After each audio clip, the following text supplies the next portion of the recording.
안녕하십니까. 동생 통사 강동환 TV입니다. 2023년 1월 1일 새해가 밝았습니다. 지난 2022년 한 해에도 우리 동생 통사를 아껴주시고 또 사랑해주신 모든 구독자분들께 깊은 감사를 드립니다. 2023년 1월 오늘 첫 방송인데요. 저는 지금 몽골 울란바토르에 있습니다. 지난 12월 31일 밤 12시였죠. 북한에서는 신년 경축 대공연이 개최가 되었습니다. 김정은이 직접 참석을 했고 5월 1일 경기장에서 역대급 규모로 공연이 개최되었습니다. 사실 매년 12월 31일 자정에 이 신년 경축 대공연이 개최가 되는데 작년 공연 2022년 공연이었죠. 그것은 저희가 역대 가장 낮은 수준의 공연이었다라고 혹평을 한 바가 있습니다. 아무래도 이 코로나19로 국경이 봉쇄되고 또 대북 제재로 인해서 국경이 전면 봉쇄되다 보니까 북한의 경제 상황이 굉장히 어려웠던 시기가 바로 2020년, 2021년이었죠. 그러다 보니까 2022년 1월 1일 공연은 역대 최저급 공연이라고 저희가 평가를 한 바 있습니다. 그것은 예를 들면 그 전까지 공연에서는 화려한 불꽃쇼라든지 드론쇼 이런 것들이 있었지만 지난 공연에서는 그런 게 전혀 나타나지 않았었죠. 또 김정은도 참석하지 않았고요.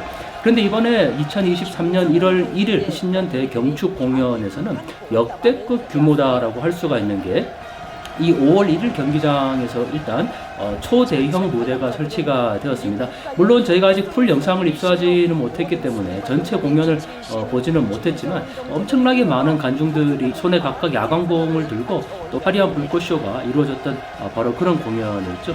그러면 왜 이렇게 화려한 축제처럼 공연이 진행되었을까? 간단한 것 같습니다. 무엇보다 2022년 너무나도 어려운 시기, 북한에서는 80년 건국 이래 가장 어렵고 혹독한 시기를 지나고 있다 이렇게 이제 표현하고 있는데 바로 그러한 시기에 코로나19도 극복했다라고 얘기를 하고 있고 또 무엇보다 가장 중요한 거 화성 17형 미사일 발사를 성공적으로 이뤘다라고 얘기를 하고 있죠.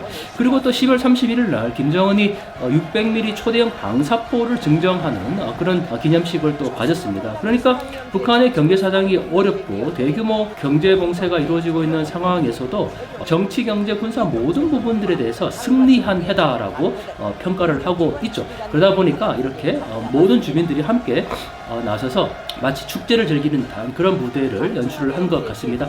자, 몇 가지 관전 포인트가 있는데요. 일단 이날 밤 12시에 이제 공연이 야외에서 개최되다 보니까 굉장히 추운 날씨겠죠.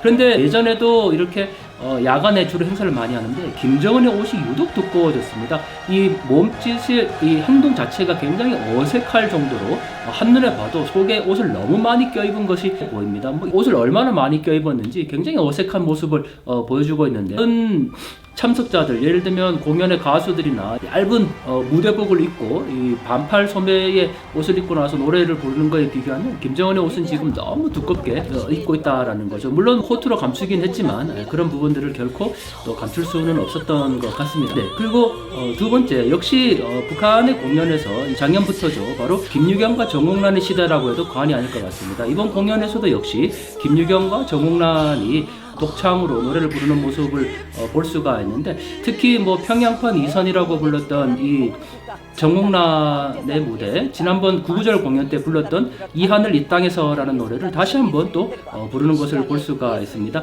어떻게 보면은 구구절 공연 비슷한 그런 레퍼토리를 보여주고 있는데요. 그때 당시에 공연의 역사적인 공연이었다, 대사변적인 공연이었다 이렇게 이제 평가를 하고 있는데 왜 그러냐면 기존의 노래를 굉장히 새롭게 편곡을 했다라는 것을 북한 당국 스스로 자랑을 하고 있습니다. 그러다 보니까 이번 공연에서도 역시 정홍란의 이 하늘 이 땅에서라는 곡이 아마 가장 대표적인 곡으로 또 불려졌던 것으로 볼 수가 있고요. 김유경 역시 화려한 드레스를 입고 이 독창을 부르는 장면을 볼 수가 있습니다. 당분간 북한 음악 공연에서 김유경과 정홍란의 동무대가 될 것이다라는 점은 변함이 없는 사실일 것 같습니다. 그리고 역시 관록 있는 예술단체가 참석했다고 했는데 동훈국가합창단, 또 만수대 예술단, 그리고 왕지산 예술단 이렇게 참석을 했고요. 또 지금 평양에서 작년 연말에 조선소년단 9차 대회가 열리고 있는데 소년단 대표들이 관중으로 참석을 했었죠. 그리고 소년단 대표단을 위한 공연이 열렸었는데 바로 그때 공연의 한 레퍼토리를 이번 공연에도 가지고 온 것 같습니다. 그러다 보니까 소년단 아이들이 직접 무대에 나와서 노래를 부르는 장면도 볼 수가 있는데요.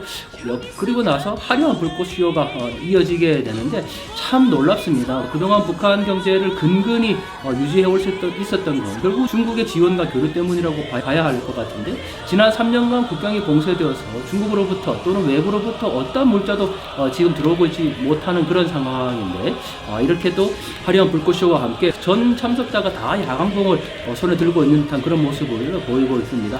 자, 북한의 이 자력갱생, 강고분투의 정신, 정말 어디까지 갈 것인지가 계속 주목되는 그런 부분인 것 같고요. 조선중앙TV를 통해서 보도된 음악 공연만을 가지고 지금 몇 가지 관전 포인트를 살펴봤는데요. 풀 영상이 나오면 다시 한번 살펴보도록 하겠습니다.